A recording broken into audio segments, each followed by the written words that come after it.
Good morning, Sister Rosemary. How are you? Hi, Bishop. I'm fine, thank you. Good, good. That's nice. Good to see you again. Nice to see you also again, yes. So we're talking about pastoral care. So my first question would be, what is the definition of pastoral care? Well, I must say that that's a rather broad question. Any care that we give to other people, other persons, is a pastoral care. But I think the pastoral care that we want to use this morning is the one focused on mainly the sick people, the vulnerable, those who are perhaps challenged by different, physically or mentally, these aspects. We're going to focus mainly on those that we usually take into this umbrella, and that is the sick people. Thank you. What are some personal qualities that people seek in those who are ministering to? I think what people are really seeking when they're asking for spiritual support, I think they're really looking for somebody to listen to them, to help them, wanting the other person to enter into what they are experiencing by first of all listening to them and perhaps just being there for them. We often think that pastoral care means that we have to do something, and the biggest doing perhaps we could do would be just to be.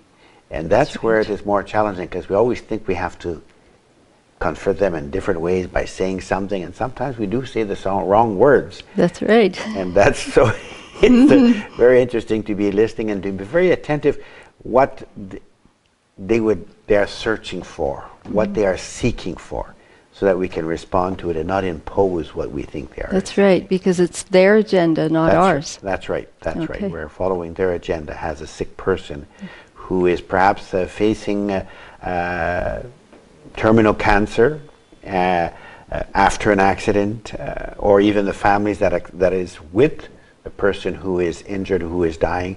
This is also part of pastoral care. It's not just the sick person, but those who are also around that person. Right. Yes. How does one interact with a person who is grieving?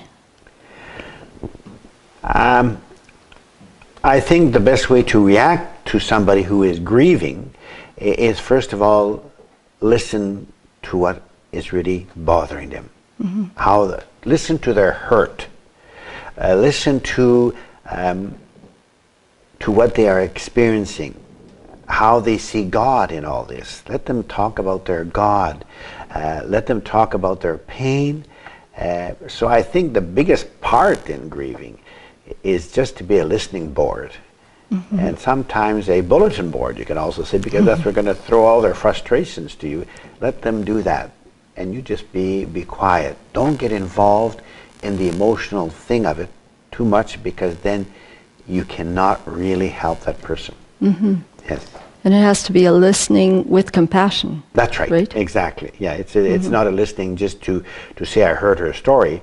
It's a listening to be able to help that person to overcome and to accept. To accept also what is happening in their life. It's not just to say, well, we have to grieve with them, we have to listen to their pain, but we have to help them to overcome that pain so that they're not letting the pain drag them down. And it has to be that person who finds a solution. That's right. That's right. Yeah. And it always comes to the same thing when we're doing pastoral work. We think we have to be the solution box to everything. Yeah. We have to press the Google of our lives. No, there's no Google in here. There's no answer. Yeah. It's listening and letting the person find and search themselves as we walk with them. Okay. Do you have a personal example of ministering to the grieving? I guess I could say I have a personal experience of somebody who is grieving. It was one of my nieces passed away, and my sister-in-law was going through very difficult times in accepting it, and which is very normal, which is because it was her daughter. I think by listening to what she has to say, crying a little bit with her, helping her to understand that this experience of life is not maybe be unique for you, but at the same time we're going to overcome it together. and because the grieving also comes on my part, since she was my niece, I think is, yes, crying sometime together, talking about the beautiful experiences we had with that person and how that person really has been an inspiration for us, and seeing that really what we are remembering her for is the good that she has put into our lives. Right, right. Thank you. In Prince Albert, there were some people that wanted to have a home for palliative care. What exactly is palliative care all about? Palliative care for me is helping the sick person who is facing a terminal illness to give them an occasion or a place where they can experience comfort, where they can experience the presence of the family without being a burden to the family to a certain extent. And it's a place where we help the person to pass from this world to the next with great dignity and respect as a human being. Right. That's one of probably our challenges we have today as we speak of medical assisted suicide. Palliative care is to help the person in their time of pain and suffering, and giving opportunities for the family to say their goodbyes. It's not as easy as we think it is. Saying goodbyes to people that you will never see again and who are going to die is not easy. But that's a reality of our lives. Yes, and this is really end of life. That's really end of life. That's right. We will not see that person as we have seen them before. And letting them go is also a process that we have to go through. And also the person who is ill is learning how to let go of this life to open their lives to a new one. Yes. Yeah, another thing I think is really important is for the family or friends to say, you can go now. That's right. If you need to go, go. That's right.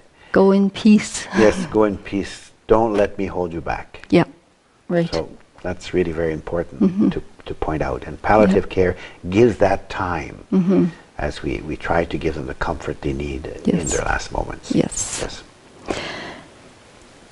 The really red hot topic right now in the church, Christian church, is euthanasia or assisted dying. What is that exactly? That is a topic that is more popular or accepted more than we think, even among the elderly people. Because we have lost a sense of what is suffering. We have lost the sense of seeing that suffering is part of life. We want to avoid letting our children or letting people see us suffer, as we think it's degrading. When the time of suffering is not sometimes, it's good for maybe the person who is suffering doesn't quite understand it, but for the family that is around, it gives an opportunity for them to really create a bond of relationship. That's why palliative care is important, because we reveal at this time the secrets that we have kept in our hearts about that person, and there we have a time to say it. Right. If we assist ourselves, if we get medical assistance to die, maybe we are not ready for that process. And first of all, we do not have a right to take somebody's lives. That's right. I do not know. It's very nice to say very easily, okay, I'm going to help my mother to pass away. And then when she is gone, or maybe some grandchildren, or later on in life, they're going to ask you, well, how did Grandma die? Well, we gave her an injection. Well, I don't know if that's the young children is going to think that was a proper way to do it also. So I think there it is, we are not for it, because for me, I believe that we do not have the right to take someone's life. Exactly. That even if we are in the deepest sufferings, We have medication nowadays that helps us to eliminate or to reduce the pain that some people are going through, especially in the last days. But to say we are going to just end it like that, I think that would be breaking the process of really what grieving and mourning is all about, and how we are letting go of one another and letting God take over. Right. Thank you very much, Bishop. Thank you very much. I enjoyed this. And besides that, I'm pretty sure that the people out there, any of the Christian group especially, would really appreciate your wisdom on these subjects. So thank you very much. Thank you very much, Rosemary.